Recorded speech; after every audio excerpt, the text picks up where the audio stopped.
Jan Price talks to the movers and shakers in the film business. The Jan Price Show, all about movies. You're listening to the Jan Price Show, and today my guest is author Jeremy Arnold, and we're talking about The Essentials, must-see movies. It's volume 2. Welcome to the show, Jeremy. It's good to have you back. Thank you, Jan. It's great to be back talking to you. You too. I want to ask you, I don't think we asked this. Jeremy, you were on my show when a year and a half ago or so when we talked about Christmas in the Movies, which is a wonderful book. But I don't think I asked you, what made you become a film historian? Well, I don't know. I kind of fell into it. Like many people, right?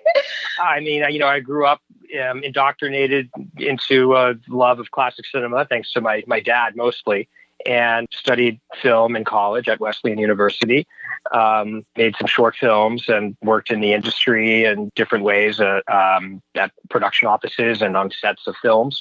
And eventually I just fell into becoming a freelance writer for different magazines and websites over the years, including Turner Classic Movies. I've been contributing to their website since 2002 or 3. And several years ago when they started their publishing deal for their line of movie books, it was just sort of a natural fit for me to start doing books for them. I've also contributed to other books. But basically just the years and years of doing it, of researching hundreds of movies for TCM and for other places, and coupled with my natural love of old Hollywood films, it just sort of happened. And here I am now writing, with my third book. So very exciting. The original Essentials came out in 2016, the first volume 1. Right. And so what made you decide to write a second volume? Honestly, the first volume did well enough that TCM and the publisher both were into the idea of doing a second one.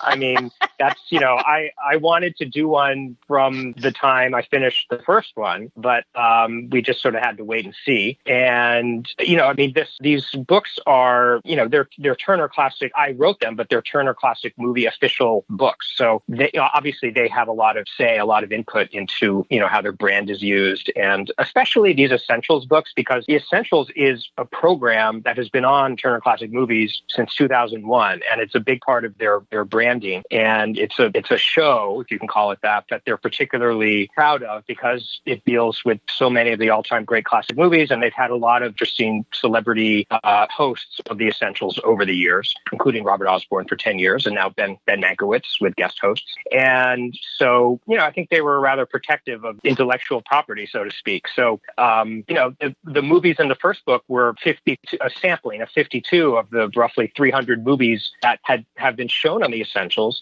And this is another 52 of those 300 or so films. So, this is not my list of the 52 best movies ever made, although a lot of these movies would be on that list. It very much represents the show, the TCM show, The Essentials as well. So for you, what makes a movie essential? Because first of all, I have to just say, the book is beautiful. It's beautifully written. The layout is just so easy to go through, and I do believe it's the essential book for any movie lover, no question about it. But and you go in before each film, after you're reading about each of these movies, and you say why essential. But for you overall, why do you think a movie is essential? Do you have an overall thought about, not necessarily about a specific movie, but just in general, why a particular movie is essential? Yes, and I think I have to answer that in sort of two ways. The first is that the way Turner defines The Essentials for their show, The Essentials, is a movie that, all serious movie lovers should see if they want to be a little more serious about it than just be a casual fan.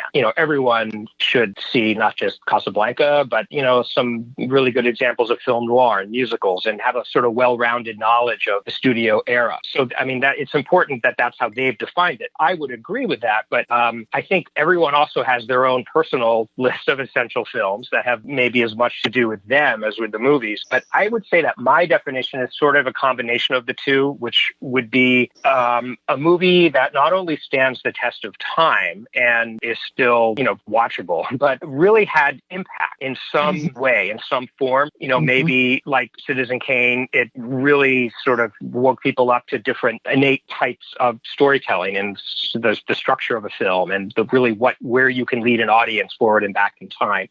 Maybe it's something that resonated culturally, like say In the Heat of the Night, for example.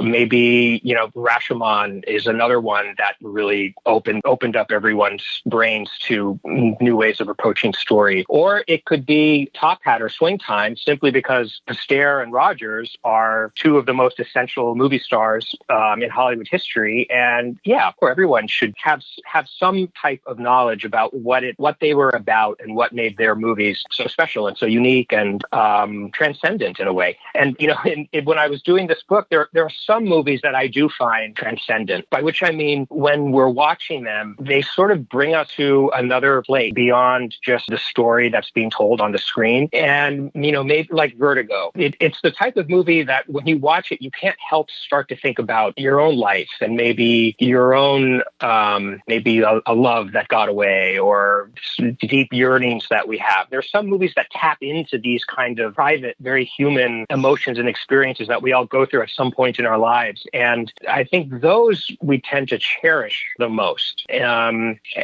Or maybe it's just me. I don't know.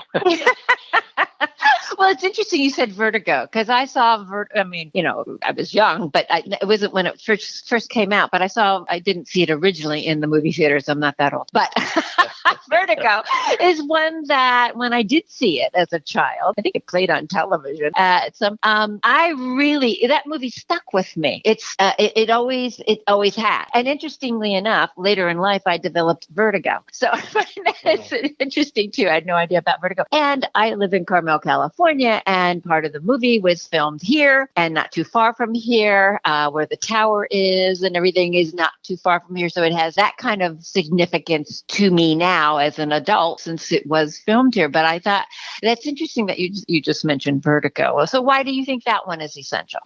I mean, of course, it's Hitchcock. And I think almost any Hitchcock movie, whether it was a good movie, most of his movies were good, are essential because he's just a brilliant filmmaker, period. And it's a study in filmmaking and in a different genre. And he opened up filmmaking in a different way. But Vertigo, why Vertigo in particular? Well, I mean, first, for the reason I already said, the way it takes us to other places, that are sort of private, even while we're wrapped up in the story. But beyond that, what I find so brilliant about Vertigo is that it essentially hypnotizes the audience from the first frame of the opening titles, with the great title design by Saul Bass, spiraling shapes, and the music by Bernard Herrmann going into the eye. And it becomes very hypnotic. And that is sort of putting the audience through an experience that is analogous to the experience that the Jimmy Stewart character goes through in the movie. He becomes obsessed with this character played by Kim Novak, and he's sort of hypnotized in a sense by the situation he finds himself in. And the movie really becomes a study of the disintegration of his mind in a way. And it's mind-blowing and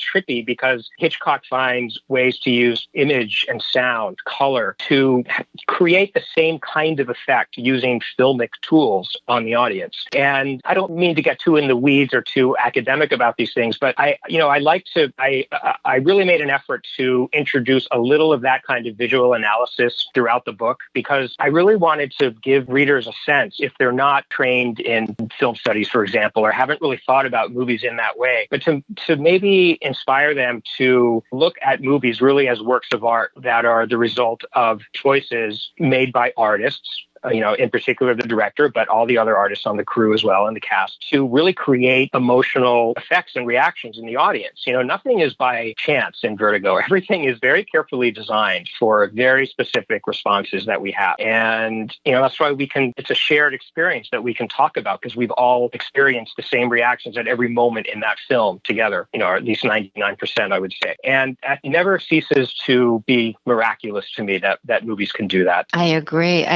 It's interesting because one of the things you just mentioned is sort of each one of these films that you have in this book and have been a part of the essentials you have a visceral reaction to the film. I mean, there's something, the movie stands the test of time, obviously. That doesn't make any difference what generation watches it. Like when we can, you start here in silent film and, in the 1927, you do this chronologically, Sunrise in 1927. And that these movies, no matter what audience is watching them, and I think that's what, I really gathered from what, reading this book, it can speak to generations beyond the era that it was created. And that's what I found really fascinating about this, because so many of the films that are in this book, I absolutely love, and some I haven't seen. I have to say, I've not seen Sunrise, but the majority of them I have on Turner Classic Movies. Yeah, it's like you just reminded me that, the movies are time machines. They really are. And they bring us back to not only the era in which they were made, but, if they're skillfully made, the era in which they take place, which could be, far in the future, like 2001 or, eons ago in whatever kind of, historic film. So that is, we really journey, and we journey through time in the story itself. So it's always the idea of time and how it is used in the storytelling, and also just how it's innate to our experience of movies at all is always fascinating. And, really skillful filmmakers sometimes make that part of their storytelling. High Noon is, it purports to be told in real time, about 85 minutes. And you can have a movie that's set in less than the time that it really, than the running time, or of course, much, much longer. And I also, in terms of the movies in this book being in chronological order, I especially like that because it's sort of, in its own way, it gives a sense of the progression of Hollywood history. Even the photos, as the photos progress through the book, the look of them, the type of color, the graininess, the poses, the types of scenes that are being depicted, even that gives you a sense of history unfolding over the years in the movies. It's interesting. Yeah, it is interesting. That is interesting. What's also, too, is that what's wonderful about something like this book, it will, people will go, well, first of all, right now, when most of us are still sheltering in place and we're always looking for something new to watch, to go back and revisit these classic movies and to have the insight of, again, that's why we love Turner Classic Movies so much. It's because of the wealth of information we learn through the introductions and then the outro after the film. And that's what enriches our experience of watching these movies. But this book does the same thing. I mean, it's a great, if it's not one that's playing, they obviously are all playing on Turner Classic Movies, but maybe not at a particular time. And so you go to watch this movie now, but you may have seen it at another point in your life. That's why I love movies so much, is that you watch it at a certain period of your life, and then you could go watch the movie 20 years later and having a completely different reaction to it because of the life experiences that you've had in between. And to me, that's what makes a movie great, when you can rewatch it and have a completely different reaction, or sometimes the same reaction. There are certain movies I'll cry no matter whenever I love Gone with the Wind is everybody always asks, what's your favorite movie? And I always have to say Gone with the Wind, because to me, it was just a brilliant, despite everything that's going on now, and the retrospective and looking back at the movie, it is an amazing feat of movie making as far as I'm concerned. And I can watch that movie over and over again and cry every single time at the same places in the movie. That's, to me, makes it long standing, if you can still have that kind of a reaction to the film. Is that something that you feel too when you were putting this together, that those are the kinds of movies that you decided to include in this book? Absolutely. I mean, to pick the movies in the book, I really wanted to get mostly just a good variety of genres and filmmakers and actors and actresses and so forth. So there'd be as much representation of, the wide breadth of talent that we all love from old Hollywood. And also in terms of the movies from different decades, it pretty much follows the same ratio of the movies that have been on the essentials. So, there are very few from the silent era and from the 70s and 80s because there have been very few of those on the essentials over the years. So, but there are still a sprinkling of those. In terms of experiencing a movie later in life, it's true. There are some films on this list that I hadn't seen in many, many years. And so I had something of the experience of seeing them for the first time in a way. I don't think there were any that I had never seen before, period. Actually, there was one. I'm almost embarrassed to admit, but for some reason, I had never seen One Flew Over the Cuckoo's Nest. Oh, interesting. When it comes to the 30s and 40s movies, yes, I'd seen all those. Every once in a while, there's something from the more modern era. And I do consider the 70s to be a little more modern that has somehow slipped by. So, I mean, needless to say, Cuckoo's Nest is a great achievement. But, I in my own life, I know that there were films I saw as a kid that I thought were the best thing ever. And when I saw them years later, I was embarrassed to have thought so. I can't now think of a good example of one, unfortunately, but I think we've all been there. Yes. But for the most part, almost all of these movies are ones that I enjoy just as much now as I did 20, 30, 40 years ago. Laura was one of the first plastic era films that I saw as a kid, and I still just get entranced by it every time. Yes, and I agree with you. And just bringing that up, one of the movies I wanted to talk to you about was The Ghost of Mrs Muir, also starring the beautiful Jean Tierney. Interestingly enough, at my birthday this year, I rented out a independent movie theater, and we had a cocktail party, and then I show a film, and I do an introduction, a la Turner Classic Movie type introduction. Yep. So I go and do the research of the movie, and it's a surprise. I don't tell my guests what we're going to see. I did this a couple years ago, and the movie that I did then was Out of Africa, one of my all-time favorites. And but this one I chose The Ghost of Mrs Muir, and the reason I chose it, one of the main reasons I chose it, is because again it was filmed here. Part of it was filmed here in Pebble Beach in Carmel. And so I had the audience guess, which scenes were filmed here. And so I did my little background research on the film and did an introduction. And one of the things I discovered, there were many things I discovered, but one was that Jean Tierney had broken her foot. That's right. Before filming. And so a lot of her scenes were her sitting down when she was filming this, and they had to go back and refilm, some of it later. But that was one of my so when you had this one included, I was really excited because it is one of my favorites, and many people had never seen it before that came to my party, and they were so glad that I had introduced them to this movie because it's just a beautiful film that sort of stands the test of time.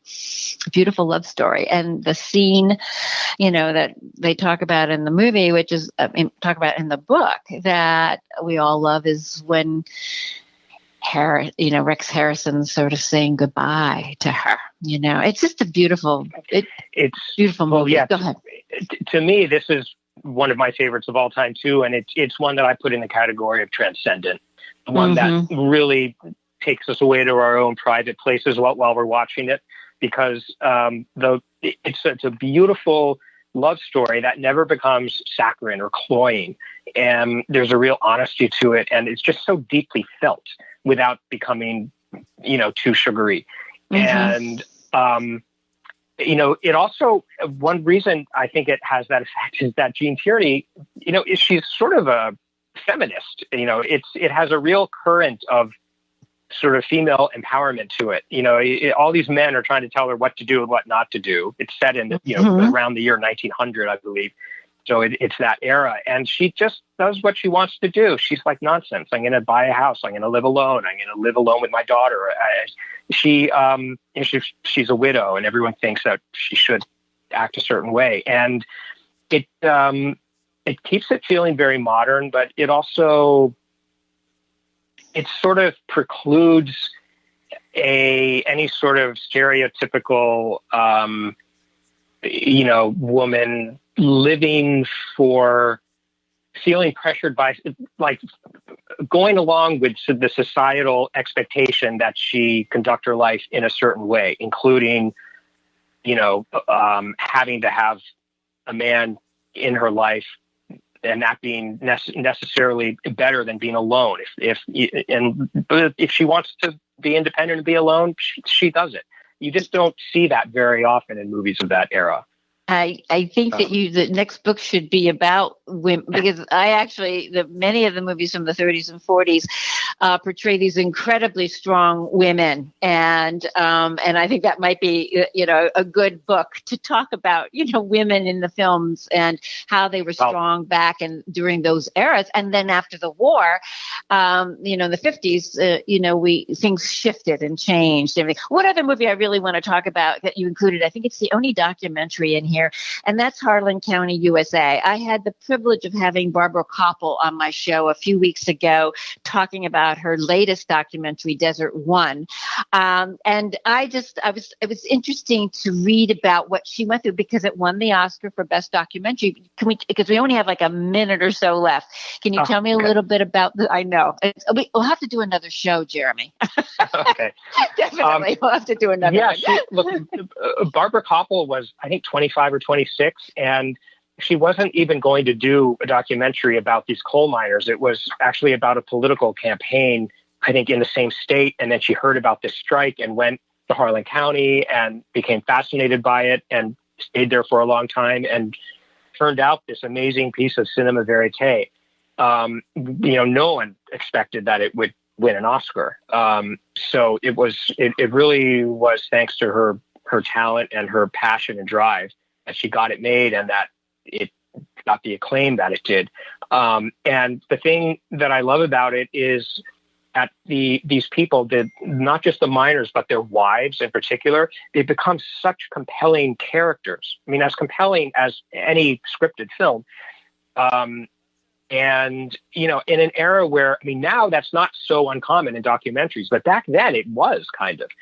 Mm-hmm. And, it really, you watch it and it has the feel of a feature, which I mean as a compliment in terms of the story and how involved that we become. The fact that it's all real, makes it even more compelling as we're watching. There's a great antagonist in there, and someone, one of the so-called gun thugs who's trying to break up the strike, and there's a threat of violence.